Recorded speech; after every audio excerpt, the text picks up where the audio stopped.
بسم اللہ الرحمن الرحیم۔ مادر ذات مجاہد، ہماری لڑی کا ایک تابناک موتی ہم سے جدا ہو گیا۔ جی ہاں، ہنستا مسکراتا اور اپنے ظاہری اور باطنی حسن کا نور برساتا ہمارا حنظلہ شہید ہو گیا ہے۔ انا للہ و انا الیہ راجعون۔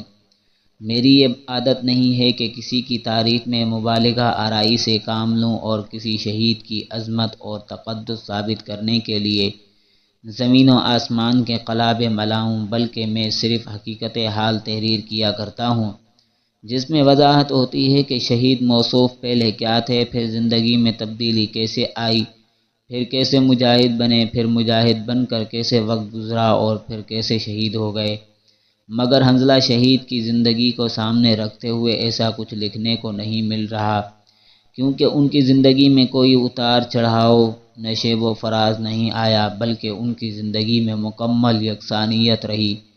وہ مادر ذات ولی اللہ، متقی، پرہیزگار اور مجاہد تھے، اور پھر زندگی کا ہر آنے والا دن ان کی ان صفات میں اضافہ ہی کرتا چلا گیا۔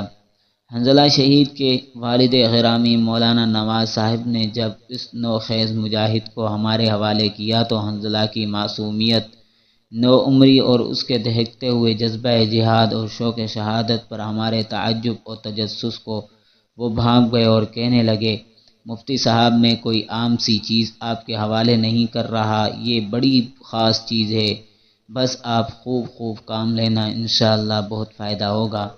میں نے جب اس جملے کی تفصیل جاننا چاہی اور اس مہکتے پھول کا پس منظر معلوم کرنا چاہا تو انہوں نے مختصر الفاظ میں پوری داستان سنا دی، جسے سن کر مجھے اس کم سنن ولی اللہ اور مجاہد کی پوری شخصیت سمجھ آ گئی۔ مولانا نواز صاحب نے فرمایا، ہوا یوں تھا کہ 1999 کے آخر میں میرے بڑے بھائی محترم افضل صاحب عرصہ 8 سال کی بھرپور جہادی زندگی گزارنے کے بعد ایک خون ریز معرکے میں راجوری کے علاقے دھرمسال میں شہید ہو گئے، تو ان کی اس قربانی نے میرے دل اور دماغ پر گہرا اثر ڈالا۔ میں شرمندہ رہنے لگا کہ بڑا بھائی تو اللہ کے راستے میں جان کی بازی لگا گیا اور میں شادی کر کے اسی دنیا کے جنجل میں پھنسا پڑا ہوں۔ بس یہ احساس ہر وقت میرے ساتھ ساتھ رہنے لگا۔ پھر یہ احساس اتنا بڑھا کہ ایک دن میں نے اپنی رفیقہ حیات سے مشورہ میں طے کیا کہ اب اللہ ہمیں جو بچہ عطا فرمائیں گے ہم اس کو جہاد کے لیے وقف کر دیں گے، اس کو پالیں گے پوسیں گے، مگر اس سے کبھی بھی کوئی بھی دنیاوی کام نہیں کروائیں گے، بس اس کی خدمت کریں گے، اور جب وہ جہادی عمر کو پہنچ جائے گا تو اس کو مجاہدین کے حوالے کر دیں گے، پھر وہ تادم دیس جہاد ہی کرے گا یہاں تک کہ شہادت پا کر اللہ کے حضور حاضر ہو جائے۔ بس ہم نے یہ عزم کیا تو اللہ تعالیٰ نے امید بھی دلوا دی۔ پھر حنظلہ کی ولادت کا پرمسرت موقع آ گیا۔ میں اس وقت مری میں ایک مسجد میں امامت و خطابت کے فرائض سر انجام دے رہا تھا۔ آدھی رات کا وقت تھا۔ گھر والوں نے کہا، مجھے تکلیف محسوس ہو رہی ہے، کسی متعلقہ عورت کو لائیں۔ میں یہ سن کر گھر سے نکلنے ہی والا تھا کہ میرا کمرہ نور سے بھر گیا اور ہر طرف عجیب و غریب خوشبو مہکنے لگی۔ مجھے سخت تعجب ہوا کہ یہ سب کیا ہے۔ ان دنوں میں عملیات کا کام بھی زیادہ کرتا تھا، اس لیے میرے ذہن میں فوراً یہ آیا کہ یہ کوئی جناتی عمل ہو سکتا ہے، ممکن ہے کچھ جنات شرارت کر رہے ہوں، یہ واقعتاً بچے کی آمد پر خوشیاں منا رہے ہوں۔ الغرض میں ایمرجنسی میں تھا۔ زیادہ غور و خوض کرنے کی بجائے متعلقہ خاتون کو لینے تیز قدموں کے ساتھ گھر سے نکل گیا۔ کچھ ہی دیر میں خاتون کو لے کر واپس آیا تو وہ خاتون گھر سے کچھ دور ہی کھڑی ہو گئی اور کہنے لگی، تم میرے ساتھ مذاق کر رہے ہو، یہ بیماری والا گھر ہے۔ میں نے کہا، کیا ہوا؟ اس نے کہا، یہ چکا چوند روشنیاں کیسی ہیں اور ہر طرف چراغاں کیوں ہے؟ میں یہ سن کر متوجہ ہوا تو دیکھا کہ گھر سے آسمان تک روشنی کا ایک ستون ہے جس کی کرنیں 4 سو پھیل رہی ہیں۔ تو میری کیفیت عجیب ہو گئی۔ میں نے خاتون سے عرض کیا، آپ ان چیزوں کو رہنے دیں، بس آپ اندر کمرے میں پہنچ جائیں۔ وہ کمرے میں چلی گئی اور میں انجانی روشنیوں اور مہکتی خوشبو میں محو ہو گیا۔ تھوڑی ہی دیر بعد اس نے آ کر حنظلہ کی ولادت کی خوشخبری سنائی۔ بس پھر کیا تھا، ایک انتہائی حسین و جمیل اور ہنستا مسکراتا پھول ہماری گود میں تھا۔ ہم نے اس لمحے اللہ سے دعا کی کہ یا اللہ، ہم نے اس بچے کو پیدائش سے پہلے ہی آپ کے پسندیدہ راستے جہاد فی سبیل اللہ کے لیے وقف پر رکھا ہے، بس آپ ہمارے دل میں اس کی زیادہ محبت نہ ڈالنا تاکہ ہم ایفائے عہد میں بڑی مشکل سے دو چار نہ ہوں۔ چنانچہ ایسا ہی ہوا، ہم نے عام طریقے سے اس کی پرورش کی، البتہ اس عہد کو ہمیشہ یاد رکھا کہ ہم نے اس سے کبھی کوئی دنیاوی کام نہیں کروانا ہے۔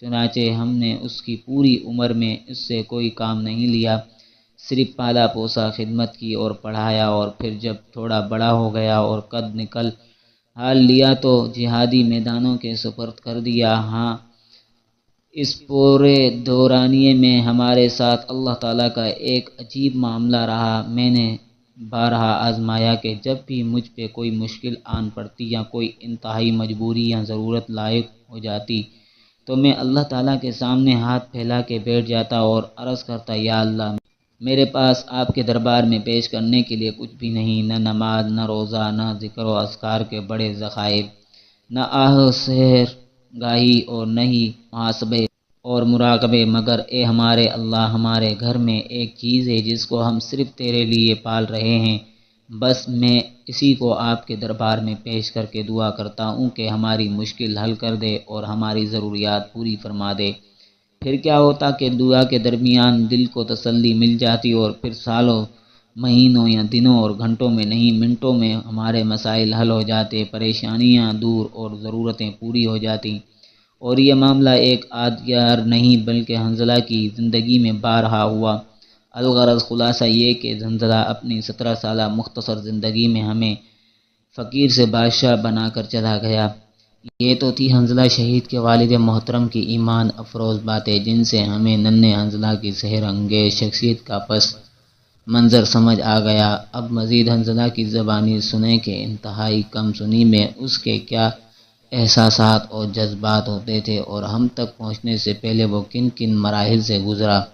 انہوں نے مجھے بتایا کہ میں ابھی 12 سال کی عمر میں 8ویں کلاس میں پڑھتا تھا کہ میرے دل میں جذبہ جہاد اور شوق شہادت نے انگڑائی لے لی۔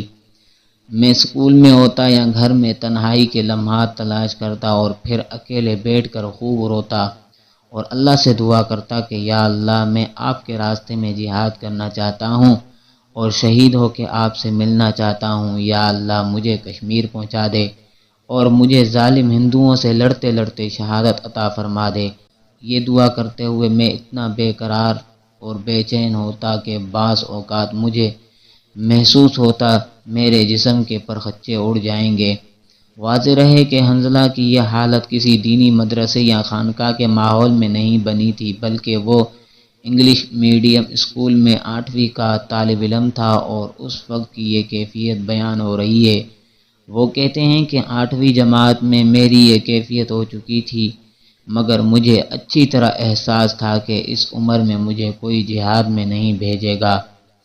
چنانچہ والد صاحب کے تمام نیک جذبات اور عزائم کے باوجود میں نے ان سے جہاد کی اجازت مانگ کر ان کو کسی آزمائش میں نہیں ڈالا، بلکہ حسب حکم پڑھتا رہا۔ البتہ اپنے اللہ کے ساتھ راز و نیاز کی باتیں ہوتی رہیں اور تنہائی میں اللہ کے سامنے آنسو کا سمندر بہتا رہا، یہاں تک کہ میں نے میٹرک کر لی۔ بعد ازاں مزید تعلیم جاری رکھنے کے لیے ذہن بالکل تیار نہ ہوا، اس لیے میں نے پڑھنا چھوڑ دیا اور کچھ عرصہ فارغ ہی رہا، مگر دل میں جذبہ جہاد اور شوق شہادت بدستور موزن رہا۔ کچھ وقت ایسے ہی گزرا، پھر جب عمر اور قد کچھ جہاد کے مناسب ہو گئے تو میں مزید نہ ٹھہر سکا اور والد محترم کی اجازت اور دعاؤں سے عملی قدم اٹھا ہی لیا اور میں دنیا کی تنگیوں سے نکل کر جہاد کے وسیع و عریض میدانوں میں کود گیا۔ ابتدائی عسکری تربیت حاصل کی، پھر اعلیٰ تربیت حاصل کی اور پھر آپ کے پاس آ پہنچا۔ یہ غالباً 2017 کے اوائل کی بات ہے جب بھائی حنظلہ تربیت مکمل کر کے ہمارے پاس پہنچے۔ وہ اکثر میرے پاس آ کر بیٹھ جاتے اور اپنی عمر اور شکل و صورت سے بالکل مختلف بڑی بڑی باتیں کرتے اور کام کے حوالے سے ایسے ایسے عزائم کا اظہار کرتے جن پر عمل بظاہر ناممکنات میں سے ہوتا تو میں بچہ سمجھ کر ان کو نظر انداز کر دیتا اور جان بوجھ کر ان سے چھوٹی چھوٹی باتیں کرتا جو مجھے ان کے لیول کی نظر آئی تھیں۔ خصوصاً میں اس لیے بھی ان کو نظر انداز کر رہا تھا کہ یہ ابھی بہت چھوٹے سے تھے۔ میرا خیال یہ تھا کہ اگر ان کی باتوں پر زیادہ توجہ دی اور کان دھرا تو یہ فری ہو جائیں گے اور لانچنگ کے لیے مجبور کریں گے، مگر میری ایک نہ چلی۔ حنظلہ نے بالکل ہمت نہ ہاری۔ میں مجلس میں ہوتا یا تنہائی میں، وہ کبھی مجھ سے اوجھل نہ ہوتا اور اپنی بزبان حال اور زبان قال سے مجھے مسلسل میرے سامنے اپنے پرسوز خیالات اور جذبات کا اظہار کرتا رہتا، یہاں تک کہ اس نے مجھے اپنی جادوئی شخصیت کی طرف 100% متوجہ کر ہی لیا، اور اب میں پوری توجہ اور محبت سے اس کی باتیں سننے لگا۔ ان باتوں کے علاوہ حنظلہ کی نماز، تلاوت اور ذکر و اذکار و مناجات کے معمولات بھی غیر معمولی تھے، جو عام طور پر اس عمر کے بچوں سے متصور ہی نہیں ہو سکتے۔ میں نے محسوس کیا کہ یہ کوئی عام بچہ نہیں ہے، اس کی پرواز بہت اونچی ہے اور اس نے اللہ کے قرب کو وہ منازل ابھی سے طے کی ہوئی ہیں جن کو طے کرنے کے لیے صوفیہ برس خانقاہوں میں رگڑے کھاتے ہیں۔ میں یہاں زیادہ وضاحت سے کچھ نہیں لکھوں گا، مگر حنظلہ کی اللہ تعالیٰ سے ملاقات کے لیے بےتابی اور اس ملاقات کے لیے ہر وقت جان قربان کرنے کی باتیں کرنا اور جنت کا تذکرہ کرتے کرتے پھوٹ پھوٹ کر رو پڑنا، ایسی باتیں ہیں جنہیں دیکھ کر اتنا ضرور سمجھ آتا ہے کہ حنظلہ کی آنکھوں کے آگے سے اللہ تعالیٰ نے وہ پردے ہٹا دیے تھے جو عام لوگوں کی آنکھوں پر ہوتے ہیں، اور بلا مبالغہ وہ بہت ساری ایسی چیزوں کا مشاہدہ اپنی کھلی آنکھوں سے کر رہا تھا جو کچھ ہم نے انشاءاللہ آگے چل کر دیکھنا ہے۔ یہی وجہ ہے کہ وہ ہر وقت سرمستی کے عالم میں ہوتا تھا اور دنیا اور اس کی چیزوں کو اس نے کبھی مرے ہوئے مچھر کے برابر بھی اہمیت نہ دی۔ حنظلہ کے یہ حالات دیکھ کر میں نے اس کو زیادہ دیر اپنے پاس روکنا مناسب نہ سمجھا اور آگے بھجوا دیا۔ اب وہ مجاہدین کی اگلی قرارگاہ میں مقیم تھا، جہاں سے مجاہدین جنت ارضی کشمیر کے لیے رخصت سفر باندھتے ہیں۔ یہاں کے جہادی ماحول میں حنظلہ کی کیفیت مزید تبدیل ہو گئی اور وہ ہر وقت ایک جذب کی کیفیت میں رہنے لگا، کسی سے کچھ لینا دینا نہیں، بس ہر وقت تسبیحات و نوافل اور جہادی ترانوں کی گونج میں مست رہنا اس کا معمول بن گیا۔ عام ساتھیوں کو چونکہ حقیقت حال کا پتہ نہیں تھا، اس لیے ان میں سے بعض شکایت بھی کرتے کہ یہ عام ماحول میں نہیں جڑتا، مگر مجھے اس کی دلی کیفیت کا ادراک تھا، اس لیے شکایات سن کر بھی حنظلہ کو کچھ نہ کہتا۔ اسی قرارگاہ میں قیام کے دوران ایک دن یوں ہوا کہ حنظلہ شہید کے تایا ابو بھائی افضل شہید، جو 1999 میں شہید ہو گئے تھے، ایک انتہائی عجیب و غریب اور انتہائی خوبصورت گھوڑے پر بیٹھے ہوئے اس کے پاس تشریف لے آئے۔ حنظلہ شہید کہتے ہیں کہ تایا ابو نے جو گویا کہ گھوڑے کو ہوا میں اڑاتے ہوئے آ رہے تھے، میرے سامنے آ کر گھوڑے کو روکا۔ وہ انتہائی خوبصورت لباس میں ملبوس تھے اور مسکرا رہے تھے۔ گھوڑا رک کر وہ نیچے اترے اور میرے پاس آ گئے۔ کہا، حنظلہ کیا تاخیر ہے؟ تمہارا محل جنت میں میرے محل کے ساتھ ہے، جو انتہائی بڑا اور انتہائی خوبصورت ہے، مگر خالی پڑا ہے اور تمہارے انتظار میں ہے۔ جلدی کرو، میں ادھر تمہارا منتظر رہوں گا۔ حنظلہ شہید کہتے ہیں کوئی 2 گھنٹے ہماری یہ ملاقات رہی، پھر وہ اپنے گھوڑے پر بیٹھ کر پرواز کر گئے، مگر مجھے یوں لگا وہ میرا دل اور روح بھی نکال کر ساتھ لے گئے ہیں۔ اب مجھے یہ دنیا ویران کھنڈرات کی طرح لگتی ہے۔ اس واقعے کے بعد حنظلہ شہید کی کیفیت عجیب ہو گئی۔ وہ مدہوشی کسی کیفیت میں رہنے لگے اور کبھی رات کو کیمپ سے نکل کر بارڈر کی طرف بھاگ بھی پڑتے، ساتھی پکڑ کر لاتے اور پوچھتے کہ کدھر جا رہے ہو، تو وہ کہتے کشمیر جا رہا ہوں۔ بات سمجھ میں آنے والی ہے کہ اس چھوٹی عمر میں اپنی شہید چچا کو کھلی آنکھوں سے جنتی گھوڑے پر دیکھنا اور پھر انہی کی زبانی جنت کی بشارت پانا ایسی چیزیں ہیں کہ اس سے اگر عقل اڑ بھی جائے تو کم ہے۔ یہ تو حنظلہ کا ہی جگر تھا کہ پھر بھی وہ قابو میں رہا، پھر اسی پر بس نہیں ہوئی۔ ابھی چند ہی دن گزرے تھے، حنظلہ اسی قرارگاہ میں تھا کہ وہ ایک قدم اور آگے بڑھ گیا، اس کی آنکھوں کے پردے مزید کھل گئے اور وہ عجیب و غریب مشاہدات کرنے لگا۔ وہ کہتا تھا میرے سامنے آسمان کے دروازے کھلتے ہیں اور ان دروازوں سے انتہائی حسین و جمیل لڑکیاں نکلتی ہیں اور پھر وہ ہوا کے دوش پہ سوار ہو کر اڑتی اڑتی میرے پاس اتر جاتی ہیں۔ وہ کہتی ہیں حنظلہ تم ہمارے ہو، ہم نے تمہارے والد سے تمہاری بات کر لی ہے، معاملہ سارا طے ہے، بس اب دیر نہ کرو۔ وہ پھر اڑتی ہیں اور آسمان کے انہی دروازوں سے اندر داخل ہوتی ہیں اور دروازے بند ہو جاتے ہیں۔ یہ واقعات کئی مرتبہ پیش آئے اور حنظلہ کی اس نورانی مخلوق کے ساتھ جو گفتگو ہوتی وہ قریب بیٹھے ہوئے سارے ساتھی بھی سنتے تھے، البتہ آواز صرف حنظلہ کی ہی سنائی دیتی۔ حنظلہ بھائی کہتے ہیں میں نے ایک دن بے قرار ہو کر ان میں سے ایک لڑکی کی طرف ہاتھ بھی بڑھا دیا، مگر اس نے یہ کہہ کر ہاتھ ملانے سے انکار کر دیا کہ ابھی تھوڑی دیر باقی ہے۔ ان واقعات کے بعد حنظلہ شہید سخت پریشان اور افسردہ رہنے لگا، ساتھیوں سے بات چیت بند کر دی اور ہر وقت MP3 پہ اونچی آواز میں یہ نظم لگا کر سنتا رہتا اور مست رہتا، میں اپنے غم کی داستاں کہوں تو کس طرح کہوں، مجھے بتا اے آسماں میں کیا کروں میں کیا کروں۔ وہاں موجود تمام ساتھی یہ سب کچھ دیکھ رہے تھے، پھر ان میں سے بعض سمجھدار ساتھی تو پوری بات کو صحیح سمجھ رہے تھے اور بعض کا خیال یہ تھا کہ حنظلہ پر جنات کا اثر ہے اور اس کی یہ تمام کیفیات جناتی اور مداخلت کا شانہ ہیں، اس کا علاج کروانا چاہیے۔ اسی دوران میں نے آگے کے دورے پر گیا تو تمام حالات سننے کے بعد حنظلہ کو اپنے پاس بلا لیا، دراصل معاملہ پوچھ لیا۔ حنظلہ بھائی نے من پورا معاملہ سنا دیا، وہ مجھے باتیں سنا رہا تھا اور ساتھ ہی اس کی کیفیت یہ بنتی جا رہی تھی جیسے وہ ابھی پھٹ پڑے گا۔ بہرحال اس نے پوری بات رکھ دی۔ میں نے مزاح سے کہا حنظلہ ساتھیوں کا تو خیال ہے تمہاری یہ حالت جناتی اثر کی وجہ سے ہے، تو وہ مسکرا کر بولا مفتی صاحب ساتھیوں کی باتوں کو چھوڑیں، آپ کو تو سب پتہ ہے نا، بس آپ مہربانی فرما دیں مجھے کشمیر بھیجنے کا بندوبست کر دیں، میں جا کر شہید ہو جاؤں۔ میں آپ کو کیسے بتاؤں کہ دنیاوی زندگی کا ایک ایک لمحہ گزارنا میرے لیے کتنی بڑی قیامت ہے۔ میں نے پوری صورتحال کا جائزہ لیا تو حل صرف ایک ہی نظر آیا کہ اس کے راستے سے ہٹ جاؤں اور اسے آسمانوں کی طرف اڑان بھرنے دوں، جہاں اس کا محل اور اس کی حوریں اس کی منتظر ہیں اور زمین پر آ کر اس کو بلا رہی ہیں، مگر ان کی عمر ابھی 16 سال تھی اور دنیا والوں کے ترش اور تھیکے سوالوں کی بوچھاڑ کا مجھے خاصا طویل تجربہ اور مشاہدہ بھی تھا، اس لیے میرا اپنا ذہن یہ تھا کہ 18 سال سے پہلے اس کو کشمیر نہیں بھیجنا چاہیے۔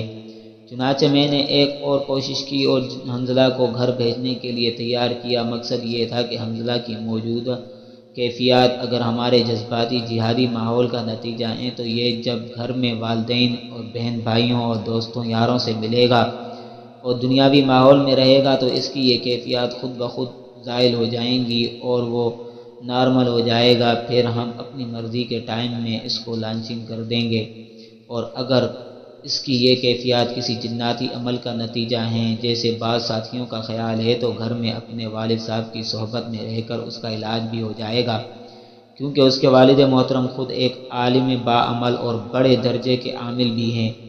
حنظلہ بھائی میرے کہنے پر گھر جانے کے لیے تیار ہو گئے اور چلے بھی گئے، مگر میری توقع کے عین مطابق انہوں نے چند دن بعد ہی مجھ سے رابطہ کیا اور کہا کہ مفتی صاحب ادھر میرا بالکل دل نہیں لگ رہا، آپ کو تو سب کچھ معلوم تھا، پھر بھی آپ نے مجھے کہاں پھینک دیا ہے، میں ادھر نہیں رہ سکتا، آپ نے انکار نہیں کرنا ہے، میں بس واپس آ رہا ہوں۔ میں پوری بات سمجھ گیا کہ حنظلہ پر نہ تو کوئی جناتی اثر ہے اور نہ ہی اس کی کیفیات کسی جذباتی ماحول کا نتیجہ ہیں، بلکہ وہ جو کچھ دیکھ رہا ہے وہ سب حقائق ہیں۔ ہمیں یہ تسلیم کرنا چاہیے، ہم ماضی کے مجاہدین کے ایسے واقعات پڑھتے ہیں تو جھوم جھوم کر سبحان اللہ کہتے ہیں اور اچھل اچھل کر نعرے لگاتے ہیں، مگر یہی سب کچھ اگر اللہ تعالیٰ اس دور کے جہاد کی حقانیت ثابت کرنے کے لیے اسی دور میں دکھا دے تو ہم ایک دوسرے کو جذبات کا شکار ہونے اور آسیب زدہ ہونے کے طعنے دینے لگتے ہیں۔ اللہ ہمیں اس احساس سے کمتری سے بچائے۔ یقیناً ہمارا جہاد برحق ہے اور ماضی کے مسلمانوں کے جہاد کی طرح ہمارے جہاد کے ساتھ بھی اللہ تعالیٰ کی مکمل تائید اور نصرت شامل ہے۔ میرے ذہن میں اس وقت حالیہ جہاد کے اس قبیل کے بہت سارے واقعات آنا شروع ہو گئے ہیں، مگر طوالت کے ڈر سے ان سب کو چھوڑ کر میں اپنے اصل موضوع کی طرف آتا ہوں۔ حنظلہ کی یہ باتیں سن کر میں نے اس سے کہا کہ آپ کو کوئی انکار نہیں ہے، آپ تشریف لے آئیں، ہم آپ کو خوش آمدید کہتے ہیں۔ چنانچہ وہ گھر سے اس حال میں واپس آیا کہ اس کی بے تابی پہلے سے کئی گنا زیادہ بڑھ چکی تھی۔ اس نے آتے ہی بہت اصرار شروع کر دیا کہ بس اب جلد از جلد مجھے کشمیر بھیجیں، مگر اب سردیاں شروع ہو چکی تھی اور ہمالیہ کے پہاڑ برف کا سفید لباس زیب تن کر کے اپنی طرف آنے والے ہر ضمیری روح کو سرخ ٹھنڈی دکھا چکے تھے۔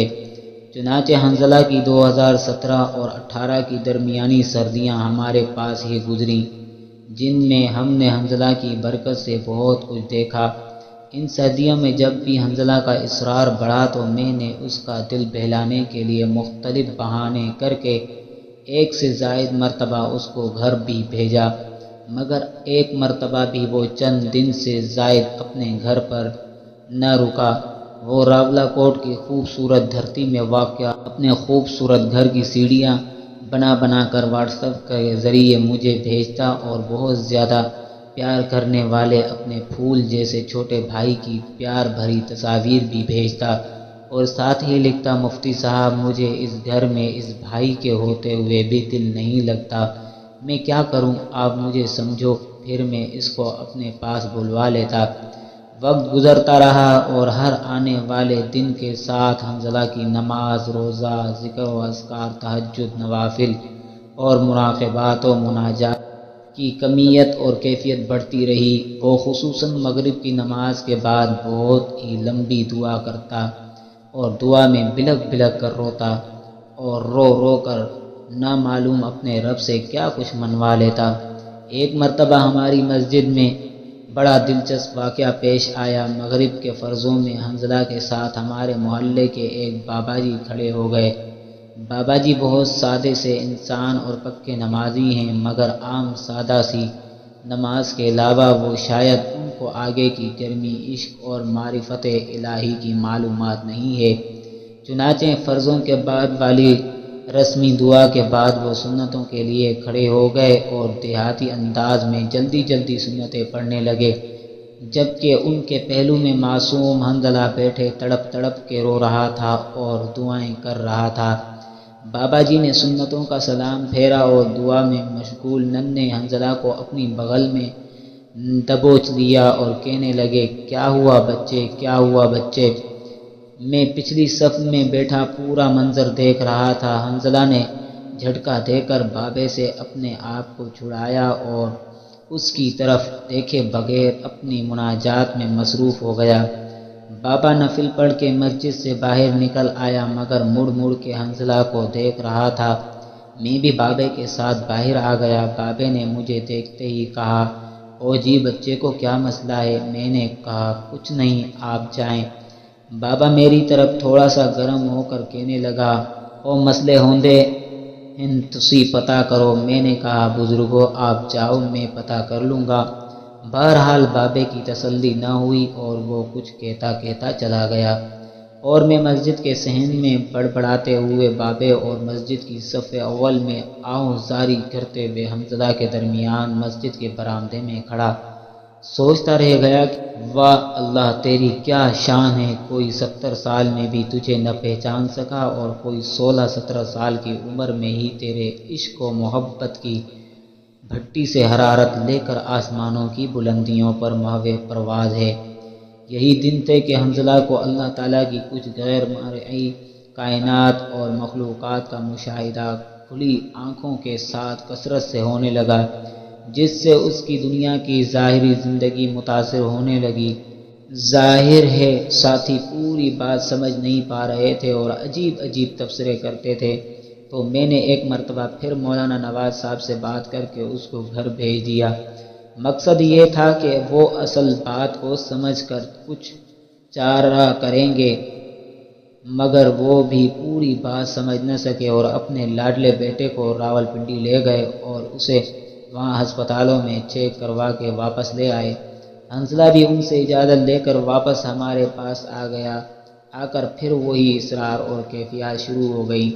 اتفاق کی بات ہے اس سال رمضان مبارک سے پہلے میری کمر میں شدید درد شروع ہو گیا تھا، جس سے میں تقریباً صاحب فراش ہو گیا تھا۔ علاج کروائے مگر مکمل افاقہ نہ ہوا۔ ان دنوں ہماری مخصوص مجلسوں میں حنظلہ اور اس کی کیفیات کے بارے میں تذکرہ چلتا رہتا تھا۔ ایک دن عشاء کے بعد حنظلہ آ کر میرے پاس بیٹھا تو اچانک عبداللہ بھائی نے اس کو کہہ دیا، آپ کا کیا فائدہ ہے، مفتی صاحب بستر پر پڑے ہیں اور آپ کچھ کرتے ہی نہیں، کوئی دم کرو یہ ٹھیک ہو جائیں۔ حنظلہ نے یہ سن کر یکدم سر جھکا دیا اور کسی گہری سوچ میں چلا گیا۔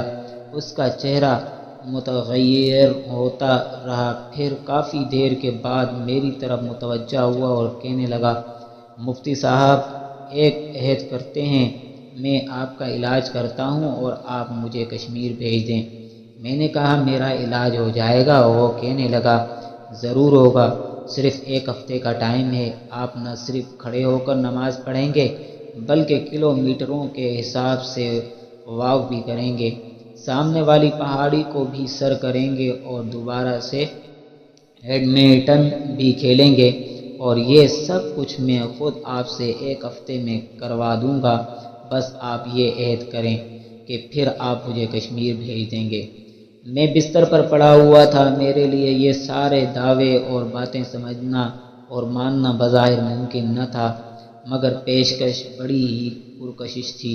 میں نے سوچا حنظلہ کو کب اندر بھیجنا ہے اور کب بندوبست ہوگا، یہ کیسے معلوم؟ چلو علاج کا ایک موقع ہے، اس کو آزما لیتے ہیں۔ چنانچہ میں نے حامی بھر لی اور اسے کہہ دیا علاج کرو، میں آپ کو بھیجنے کی کوشش کروں گا۔ حنظلہ نے کہا کوشش نہیں عہد کریں، اور یہ عہد صرف میرے ساتھ نہیں ہوگا بلکہ میرے جو لوگ ہیں جن کا آپ کو پتہ ہے ان سب کے ساتھ ہوگا، انہوں نے ہی آپ کے علاج میں کردار ادا کرنا ہے۔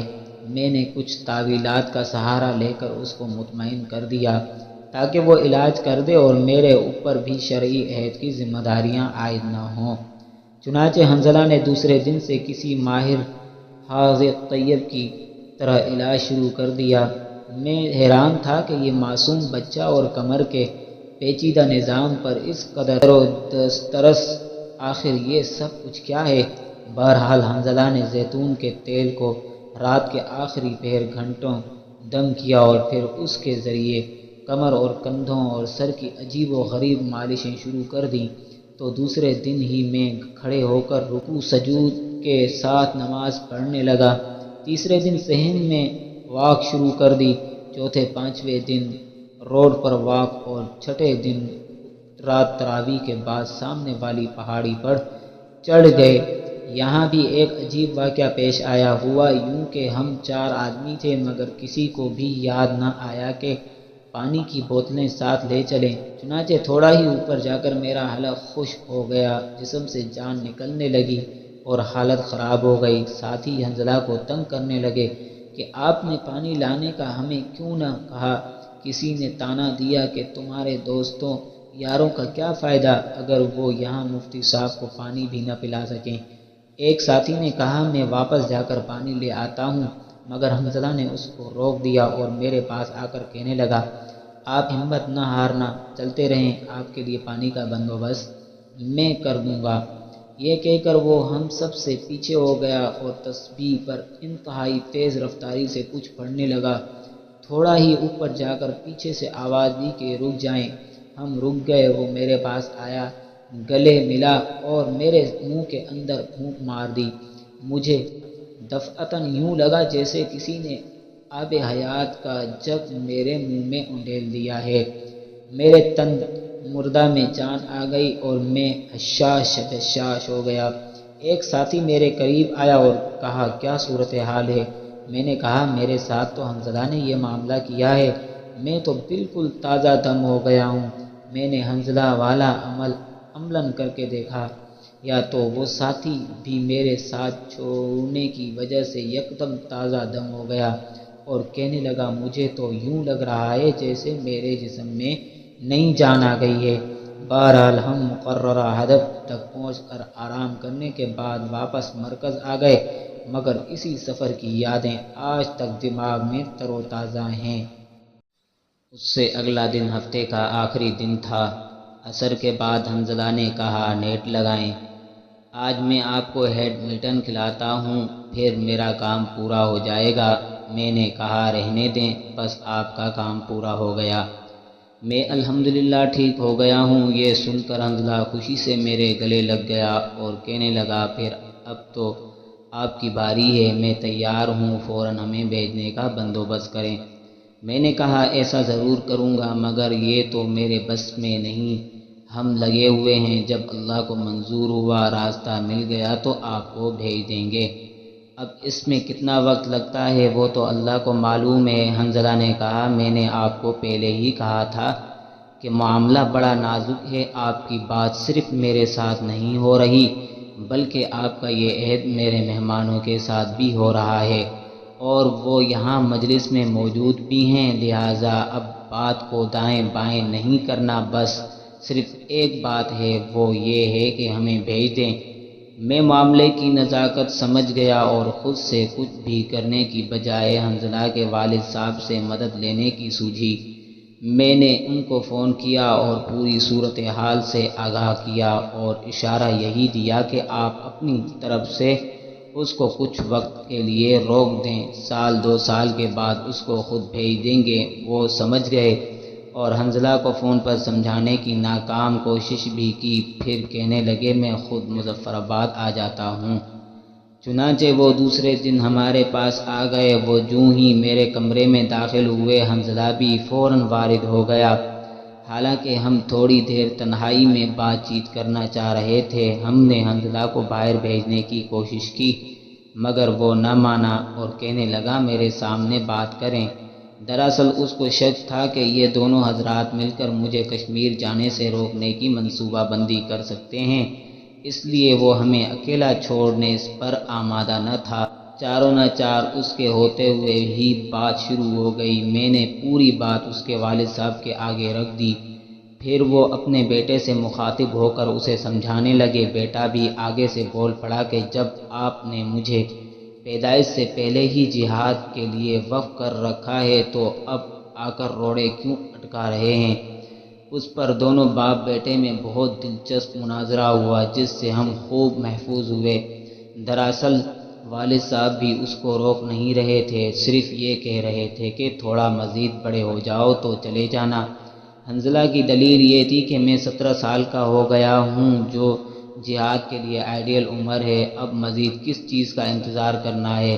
حنظلہ دلیل میں بار بار بدر شہید کا تذکرہ کر رہا تھا جو گزشتہ سال صرف 16 سال کی عمر میں جموں کے سنجوا بریگیڈ پر دوسرے 2 ساتھیوں کے ہمراہ قہر بن کر ٹوٹا تھا اور 3 دن تک پورے انڈیا کو تغنی کا ناچ نچا کر خود ساتھیوں سمیت لیلائے شہادت سے ہم آگوش ہو گیا تھا۔ اللہ تعالیٰ ان سب کو غریق رحمت کرے۔ باپ بیٹے کا بحث مباحثہ جب کسی نتیجے پر نہ پہنچا تو فیصلہ آخر اس پر ٹھہرا کہ کل حنظلہ اپنے والد کے ہمراہ گھر جائے گا، پھر وہاں فیصلہ ہوگا کہ کیا کیا جائے۔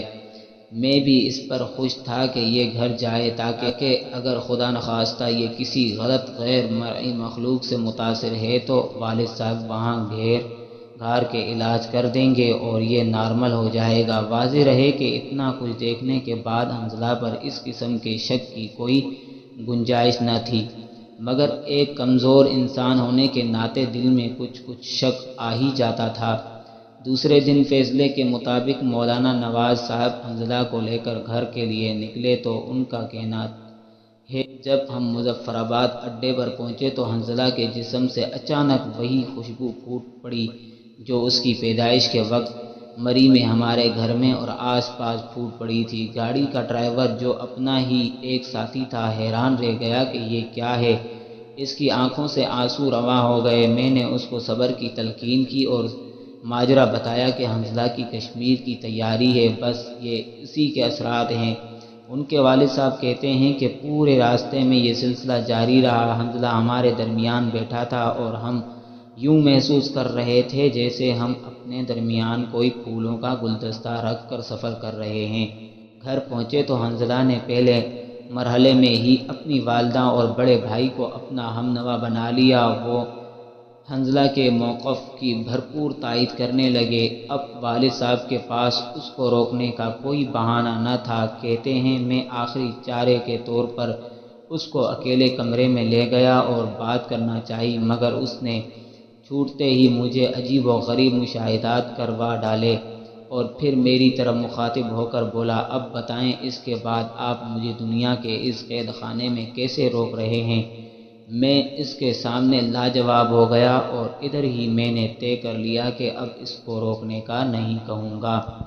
چنانچہ ایسے ہی ہوا۔ ادھر حنظلہ نے رابطہ کر کے مجھے بتایا کہ گھر سے میرا مسئلہ حل ہو گیا ہے، بس اب میں آ رہا ہوں، اور ادھر اس کے والد محترم کا بھی فون آ گیا کہ ہم حنظلہ کو بھیج رہے ہیں اور اس کا سارا معاملہ آپ پر چھوڑ رہے ہیں، بس آپ مناسب فیصلہ کر لیں۔ چنانچہ حنظلہ مکمل فاتحانہ انداز میں ہمارے پاس واپس آ گیا اور آ کر کہنے لگا، اب سب مسائل ختم ہو گئے، ہر طرف سے اجازت مل گئی، بس اب جلدی کریں اور ایفائے عہد کا بندوبست کریں۔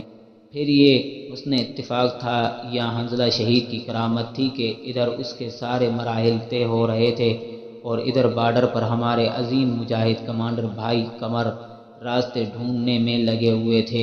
پھر ادھر جوں ہی حنظلہ کے مسئلے حل ہوئے، ادھر سے بس چند دن کے بعد ہی بھائی قمر نے بھی خوشخبری سنا دی کہ راستہ صاف ہے اور اندر کے سفر کے لیے سازگار ہے، بس حکم کا انتظار ہے۔ حنظلہ میرے پاس ہی بیٹھا کرتا تھا، اس نے ہماری گفتگو سن لی، بس پھر کیا تھا، جیسے گلاب کا پھول صبح کی شبنم پڑنے سے کھل اٹھتا ہے، حنظلہ ایسے کھل اٹھا۔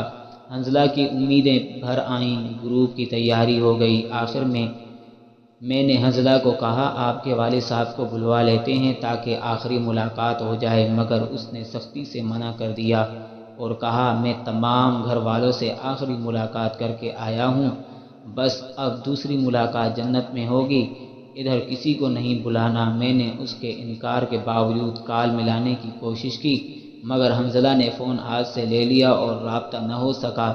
حنظلہ کو غالباً یقین تھا کہ والد محترم تمام تر پختہ جہادی نظریات کے باوجود محبت پدری سے مجبور ہو جائیں گے اور وہ اپنے لاڈلے بیٹے کو یوں رات کی تاریکیوں میں کسی گمنام راستے میں آنکھوں سے اوجھل ہونے کے منظر کو برداشت نہیں کر سکیں گے۔ ہم نے بھی حنظلہ کی بات مان لی اور مولانا نواز صاحب کو نہیں بلوایا۔ یہ 6 جون 2018 کا بدھ کا روز تھا۔ رمضان المبارک کی معطر بہاریں تھیں۔ گلفاموں اور مہپاروں کا قافلہ تیار ہو گیا۔ یہ کل 8 ساتھی تھے، جن میں سے ہر ایک دوسرے سے بڑھ کر چمک دھمک رہا تھا۔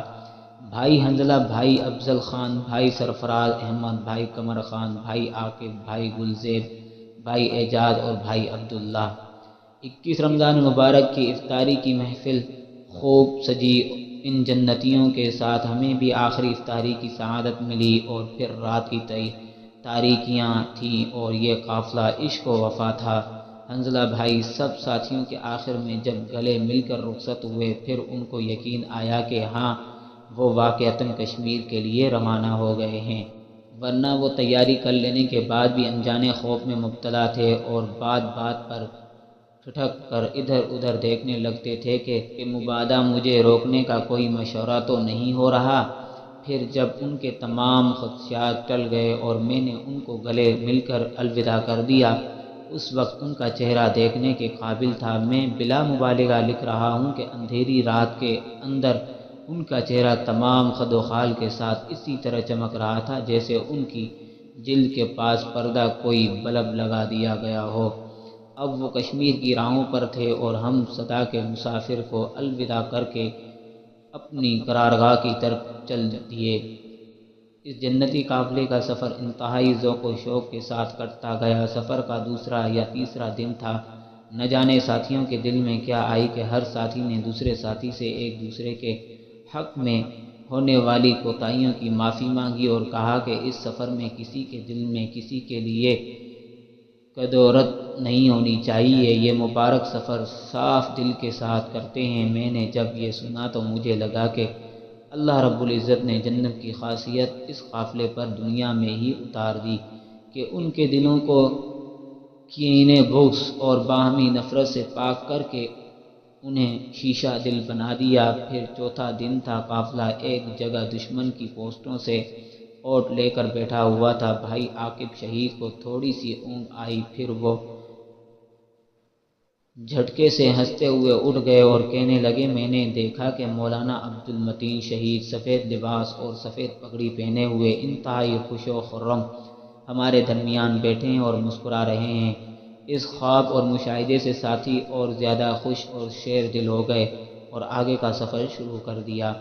بھائی حنظلہ پورے سفر میں ذکر، اذکار اور معمولات میں مکمل طور پر غرق تھے اور ساتھیوں کو بھی بار بار یہی تلقین کرتے رہے۔ سفر کی 5ویں رات تھی اور یہی اہم رات تھی۔ دشمن کی پوسٹوں کے جنگل سے ساتھیوں نے گزرنا تھا، مگر عین موقع پر جا کر پتہ لگا کہ صورتحال بدل چکی ہے اور یہاں سے گزرنے کی جو گنجائش ریکی کے دوران دیکھی تھی وہ اب موجود نہیں ہے۔ اس ناگہانی صورتحال سے نمٹنے کے لیے قافلہ سالار بھائی قمر نے رفقا سفر سے صلاح مشورہ شروع کر دیا، مگر اللہ کو کچھ اور ہی منظور تھا۔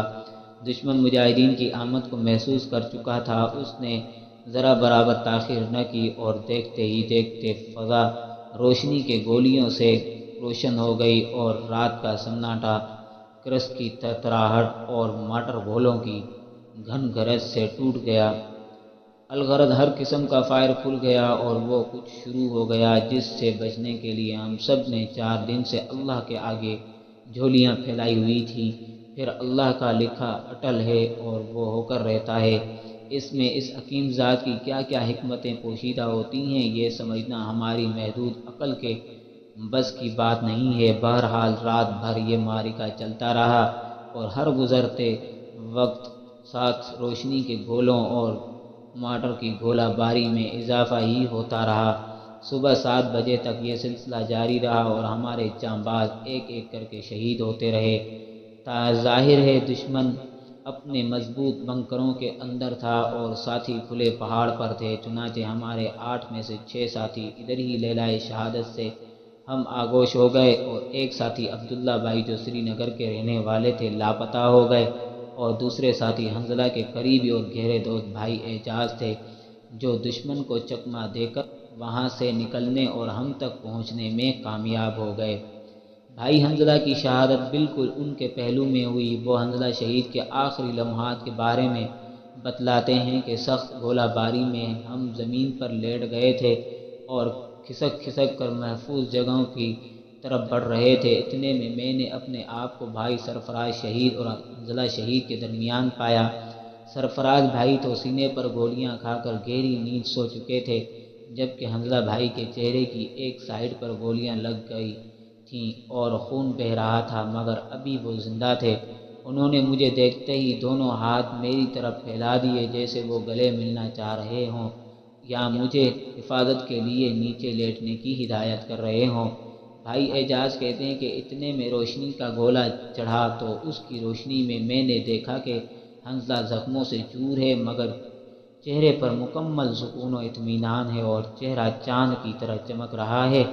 پھر زیادہ دیر نہیں گزری تھی کہ اس بے قرار روح کے قرار کا وقت آ گیا اور 17 سال پہلے خوشبوئیں بکھیرتے ہوئے دنیا میں آنے والا یہ بچہ کشمیر کے برف پوش کوثاروں اور اپنے خون سے رنگین کر کے آسمانوں میں خوشبوئیں بکھیرنے کے لیے اوپر کی طرف اڑان بھر گیا۔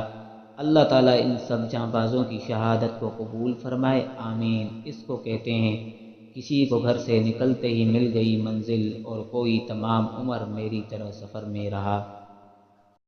حنظلہ شہید اور ان کے دیگر ساتھیوں کی شہادت کا دکھ بہت گہرا ہے۔ یہ سب انتہائی باصلاحیت لوگ تھے اور ابھی انہوں نے بہت کچھ کرنا تھا۔ خصوصاً بھائی حنظلہ کی عمر اور شکل و صورت کے مطابق ہم نے ان کو کام کے بہت بڑے بڑے منصوبے دیے تھے جن کو سر انجام دینے کے لیے وہ مکمل تیار اور یکسو تھے۔ مگر اللہ کی حکمتوں بھری تقدیر درمیان میں حائل ہو گئی اور حنظلہ بھائی اپنے رفقا سمیت کشمیر پہنچنے کی بجائے رب کی جنتوں میں پہنچ گئے۔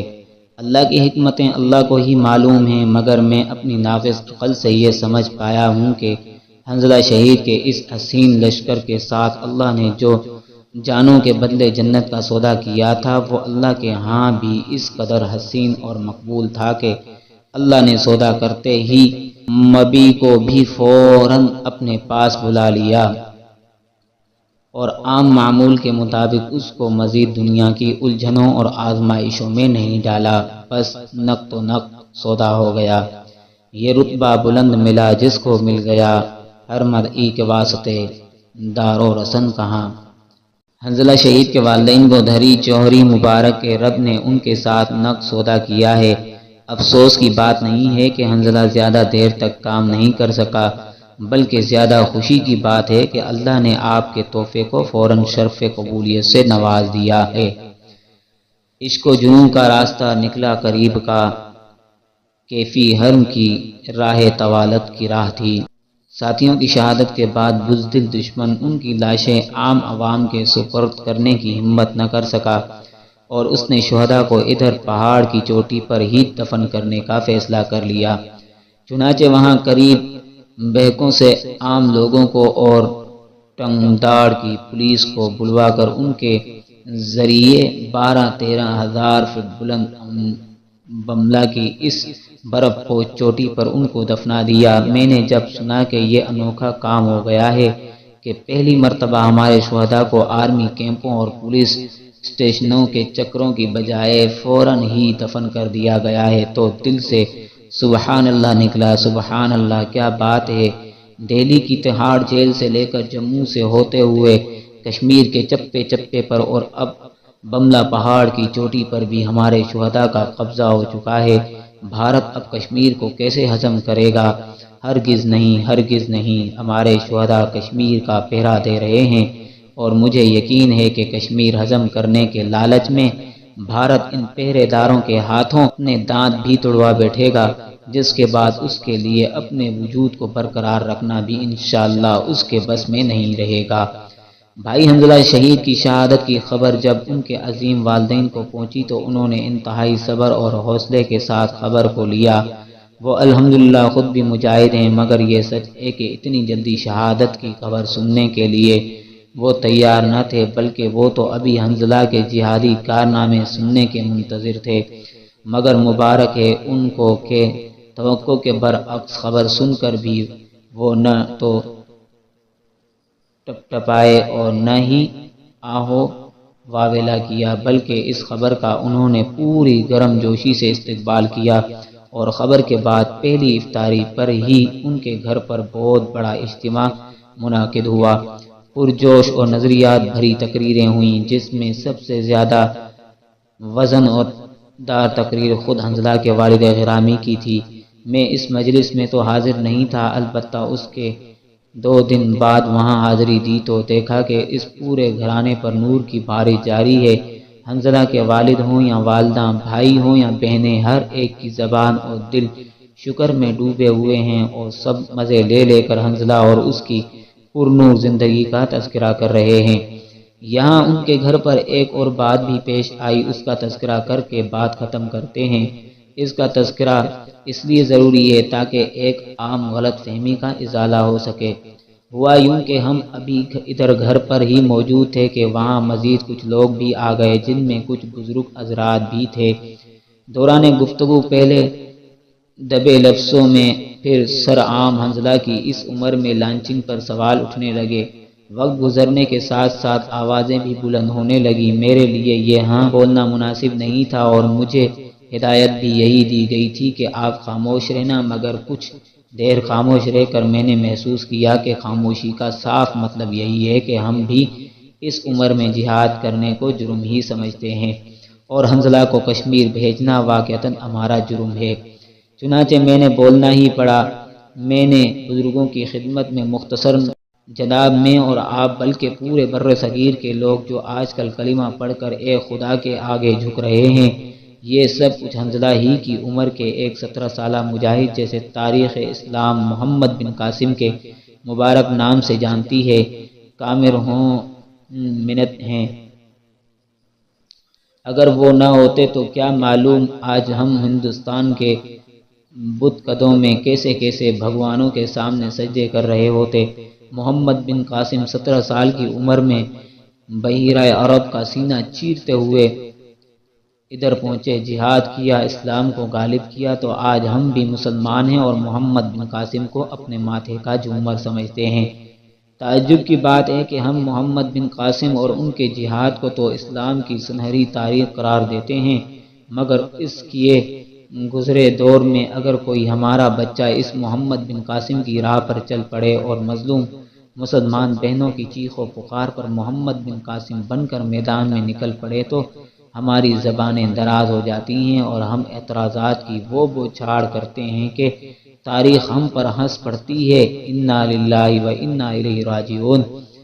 خوب یاد رکھیں، حنظلہ شہید جیسے نوجوان جیسے کل اس امت کے ماتھے کا جھومر تھے، ویسے ہی آج بھی اس امت کے ماتھے کا جھومر ہیں۔